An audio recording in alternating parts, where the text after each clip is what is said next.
Considerando que los derechos humanos forman parte del bienestar social, todas y todos debemos conocer para exigirlos. Derechos a Boca, un segmento para informar y socializar nuestros derechos. Los derechos en boca de todos.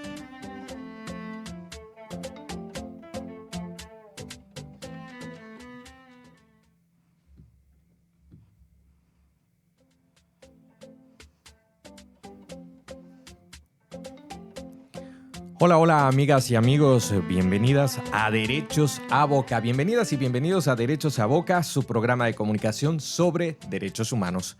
Yo soy Cristian Báez Valverde y estamos en la cabina de UAB Radio para transmitir al mundo entero. También me acompaña Fernanda, estudiante de la Facultad de Comunicación que se incorpora a Derechos a Boca en esta ocasión desde la producción. Así que felicitamos esa iniciativa. Y pues, Fernanda, ¿qué nos puedes decir? Bueno, hola, estoy emocionada de estar aquí y veremos qué se viene. ¿Qué se viene? Así es. Nos escuchan en el 100.3 FM UAB Radio y en más de 15 países de Europa y América a través de nuestra red internacional de contactos. También a través de multimedios vía YouTube, Telegram, WhatsApp, Instagram, Spotify y otras redes sociales.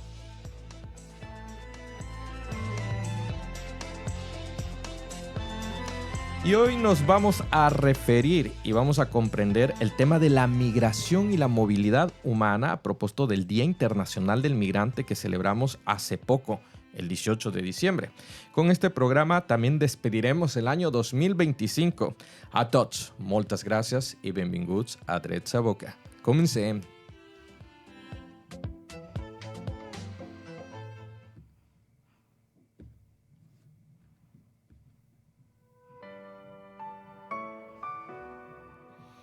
Así es, amigas y amigos, si a finales del año 2024 el desplazamiento forzado alcanzó niveles récord. En el año 2024, más de 120 millones de personas desplazadas por la persecución, los conflictos, la violencia, violaciones flagrantes a los derechos humanos, que ya habíamos tratado este tema de derechos humanos, y también los desastres climáticos y los desastres naturales.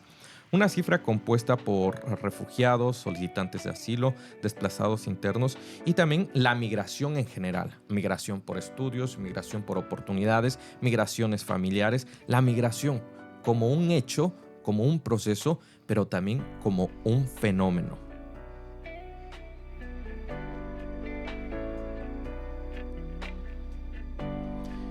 El desplazamiento interno marcó cifras históricas. En 2024, una parte importante de los nuevos desplazamientos se debió a desastres naturales principalmente, con lo cual se acentúa el reconocimiento del cambio climático y sus efectos. También hay reportes de que estos desastres tienen efectos en el 70% de los nuevos desplazamientos internos, no solamente externos entre países, sino regionales dentro de un mismo país. Y también hay datos de que los conflictos actuales y la crisis están generando flujos sostenidos de migración. Esto pasa principalmente en Sudán, la República Democrática del Congo, en Siria, Ucrania, Myanmar, Venezuela, México, Haití, Yemen, entre algunos de estos países que podemos mencionar. Las migraciones se dan principalmente en el territorio americano hacia los Estados Unidos de América y Canadá y en el territorio europeo desde África, Asia, hacia los países de la Comunidad Europea.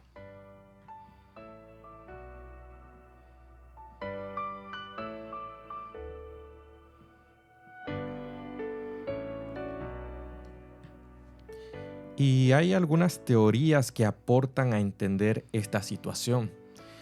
Una de ellas es la teoría neoclásica. Esta interpreta la migración como una respuesta a diferentes oportunidades, a una brecha salarial, a el tema laboral, las personas inmigran para maximizar sus ingresos. Esta es una de las teorías principales que sostiene el flujo migratorio, principalmente en los Estados Unidos de América, ¿no? El cubrir las necesidades materiales.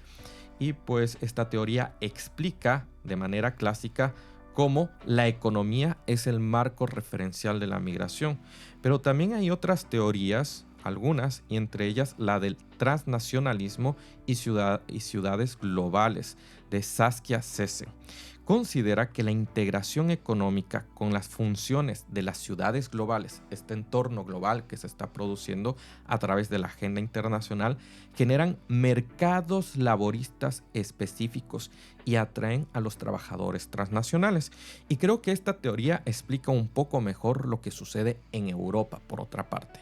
El tema de las cosechas, el tema de recursos laborales, de personas capacitadas para cubrir espacios en sectores médicos, en sectores de atención a personas mayores, en sectores agrícolas, etcétera, en el tema de servicios. Y ahí quería preguntarte, Fernanda, ¿qué piensas tú acerca de estas teorías? Y si es que conoces de alguna más, que también daremos a nuestro auditorio, a nuestro público, les presentaremos estas teorías. Bueno, la verdad es que anteriormente yo estudié o comencé el grado de Sociología y sí tengo bastante, un conocimiento un poco sobre el tema, y es verdad que la migración tiene muchos motivos, y algo que no se suele conversar, sin embargo, es que la migración en muchos casos no solamente viene de países o naciones en vías de desarrollo, sino también en naciones que ya tienen un sustento económico, social un poco más desarrollado, pero que en otros aspectos culturales o similares no permite al ciudadano expresarse o alcanzar el estándar de vida que buscan, por lo que muchas naciones, ¿no?, que tienen este ingreso medio, digamos, mandan o buscan o migran a otros lugares que se perciben con mayores posibilidades. Y pues es sumamente interesante ver cómo es que, en mi caso, yo creo que también, que más o menos cumple esta teoría, y me llamó mucho la atención cuando la escuché, porque yo nunca la había escuchado y me sorprendió bastante y me pareció muy tácita, muy tangible. Así es. Pues sí, hay muchas situaciones. El proceso migratorio se entiende actualmente desde un proceso. Históricamente se lo estudió como un fenómeno, y también se estudia desde la perspectiva del hecho migratorio. El hecho migratorio, el proceso migratorio y el fenómeno migratorio. Las distintas perspectivas tratan a la situación migratoria como algo, en algunos casos natural, y en otros como el fenómeno, con algo que puede traer resultados no deseados por una nación, por un estado, o también los resultados deseados. Es decir, se instrumentaliza a través de estas teorías. Y ahí decíamos que hay otras teorías. Hay una teoría que se llama de las aspiraciones y las capacidades, por el teórico Heinz Haas. Él propone que la migración resulta de una interacción entre las aspiraciones para emigrar, que hay aspiraciones legítimas, y las capacidades reales de hacerlo. Personas que están limitadas con sus recursos, que están limitadas en la posibilidad de obtener la visa, en la posibilidad de tener los permisos, y se atreven a generar una migración riesgosa. También explica que no todos quienes quieren migrar pueden hacerlo, y reconoce la frustración. También este teórico habla acerca de la composición de los flujos migratorios y lo que implica en el análisis psicológico el duelo migratorio o la tensión migratoria de aquellos que lograron, tras salvar esas barreras, la migración y pasan por procesos, por etapas ya en el hecho migratorio. ¿Cómo te parece esta teoría, Fernanda? Pues me parece una teoría bastante acertada, que comprende más de una sola arista de la migración, porque, como has mencionado, hay muchos motivos por el cual un individuo o una familia busca migrar, y efectivamente reconoce que también todo aquel que quiere no necesariamente puede. Puede ser tanto por temas cívicos o civiles, mejor dicho, o tanto por temas económicos. Entonces, también que es un punto que en muchos casos en el discurso popular no se menciona o no se considera. Pero sí. Y siguiendo lo que tú dices, Fernanda, hay una teoría que es clásica y que actualmente se aplica especialmente en el espacio americano, es la securitización y políticas de control a la migración. Pues este enfoque, que tiene una particularidad, muestra cómo los gobiernos transforman la migración en un problema de seguridad.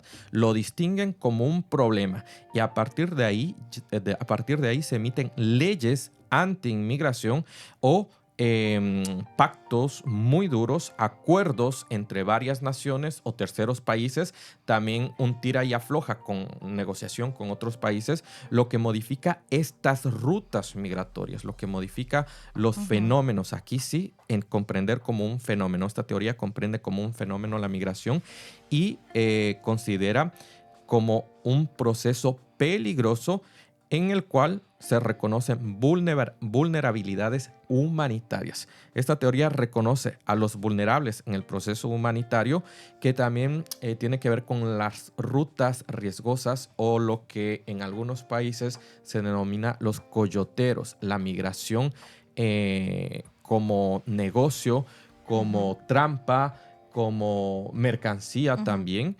Y pues aquí hay los casos de los acuerdos promovidos entre Estados Unidos, México, Estados Unidos, algunos países centroamericanos, hasta cierto punto también algunos tratados superados por la Unión Europea y nuevos tratados que intenta retomar la Unión Europea a través de un apalancamiento de una visión de derecha para reprimir esa migración que conduce a una desviación, una ruta más extrema, más complicada. Pues sí, es una situación, es una temática que desde hace 10 años que no solamente ha regresado a hacer un debate en la mesa, sino también se está volviendo a politizar muchísimo, como mencionas. Justamente la idea, ¿no?, que existe en sociología de nosotros o contra ellos, que es un discurso político que muchas veces se utiliza y se instrumentaliza actualmente mucho contra la migración o el migrante, que es lo que mencionábamos el show pasado. Sí, realmente un recurso de campaña con el cual el presidente de los Estados Unidos llegó al poder y que también ha implicado la desfragmentación de familias, el horror, el miedo y el gobierno desde esta securitización. Ahora vamos a reconocer algunas de las implicaciones políticas y los retos que tenemos quienes somos parte de la sociedad para poder empatizar desde nuestra visión social, desde nuestra realidad social y luego también la política. ¿Qué implicaciones hay actualmente? Porque el fenómeno, el hecho, el proceso migratorio se dio siglos atrás, se ha dado años atrás, se está dando hoy. Hay que reconocer los factores por los cuales se da, ya hemos enunciado muchos de ellos, pero ¿qué implicaciones al año 2025 se están evidenciando, Fernanda? Entre ellos está uno, sistemas de protección y colapsados. Los países de acogida especialmente asumen cargas desproporcionadas que tienen que ver con el tratamiento de la financiación humanitaria para poder atender a esa carga migratoria. Sucede aquí en España, lo estamos viendo en las Islas Canarias, lo vemos también en países como Italia, en algún momento fue Grecia, y allí podemos recordar algunos hechos históricos cuando la Unión Europea, principalmente Italia, un poco lavaba su imagen cuando un niño de Turquía, si no me equivoco, un país asiático, se encontró en el Mediterráneo y generó un shock global, un shock primero en la Unión Europea, pero un shock internacional en reconocer que las medidas humanitarias son prioritarias y principales por encima de los temas legales, lo que implica la vida de un inocente, de un niño. Pues sí, mencionando aquello que dijiste al inicio, el ser humano históricamente ha migrado. El ser humano es sinónimo de migración. Y pues ahora que se esté instrumentalizando al migrante, no solamente es peligroso, sino también es muy poco ético. Y sobre todo si olvidamos los derechos humanos, los servicios humanitarios, que hoy por hoy falta mucho. Falta mucho por trabajar. Otra de las implicaciones que se reconocen al año 2025 es la externalización del control de los derechos humanos. Es decir, acuerdos para impedir aquellas salidas que son arbitrarias o aquellas salidas en las cuales hay coyoteros, hay una red ilícita de migrantes y también una red ilícita, la venta de personas, ¿no? Para frenar estos abusos, esta manipulación mercantil de la migración, también estos puestos que se dan por momentos para explotar a las personas migrantes. Otro es la necesidad de los marcos jurídicos para el desplazamiento, ¿no? El gran pacto por las migraciones que se lo discutió aquí en Europa, que se trasladó a los países americanos y que no termina por aterrizar. Este pacto que la última reunión fue en el año 2024 en Marruecos, el Pacto Global por las Migraciones, y también la protección internacional, que dice la Convención la protección internacional de los desplazamientos. Hay una convención del año 51 sobre los movimientos de riesgo de las personas, y también aquel pacto climático, ¿no? Que considera los flujos migratorios ante las amenazas que están sucediendo actualmente en varias regiones, en varios países. Y finalmente, otra de las implicaciones tiene que ver con las políticas integradas. Esto es precisamente incrementar los rubros para estudios e investigación en migración, para conocer estas rutas, para arrojar datos, para generar praxis y recomendaciones respecto del trabajo de la asistencia humanitaria, también de las soluciones migratorias, el retorno voluntario. Aquí también debemos reconocer algunos conceptos fundamentales de la migración: el país de acogida, el país receptor, el país emisor, los 5 procesos de la migración, ¿no? Que es emigración, inmigración, retorno, ¿cuál otro es? Reintegración, reagrupación familiar, y digamos, esta figura especial del asilo. Un asilo a veces distinguido, dependiendo de cada normativa de cada país y de aquí en la Unión Europea, el asilo político, el asilo humanitario, y que a otros países lo excluyen de la comprensión migratoria porque es un paso especial, sobre todo cuando hablamos del asilo político por razones políticas. Y pues estas son las implicaciones políticas y los retos que tenemos actualmente. ¿Sumarías algún otro reto humanitario, como habías dicho, derechos humanos, o algún otro reto de aquellas personas que están haciendo su adaptación ya a la migración? Sí, definitivamente. Considero que un reto sumamente importante en el día a día de las personas migrantes es justamente el proceso de adaptación cultural, social, económico al país de acogida, en el sentido que en muchos casos existe un dilema o una tensión, digamos, entre las ideas, la cultura, quién eras antes de la migración y quién eres al llegar al país de acogida. Entonces hay muchos cambios que tanto el individuo pasa como socialmente pasan en el lugar de acogida.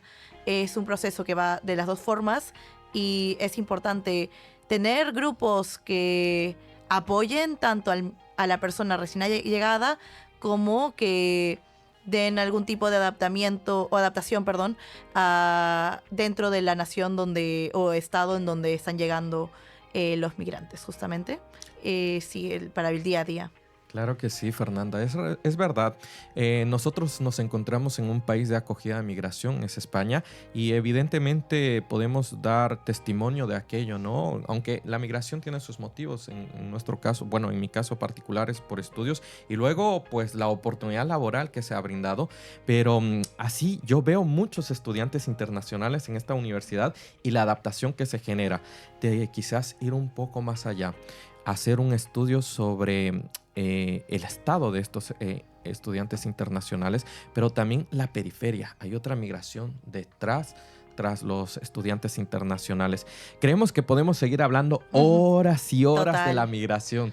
Sin embargo, el tiempo no nos da, amigas, amigos, y con este programa intentaremos hacia adelante tener la posibilidad de hablar con más jóvenes y quizás con un especialista sobre la migración. Estaría muy interesante, la verdad. Sí.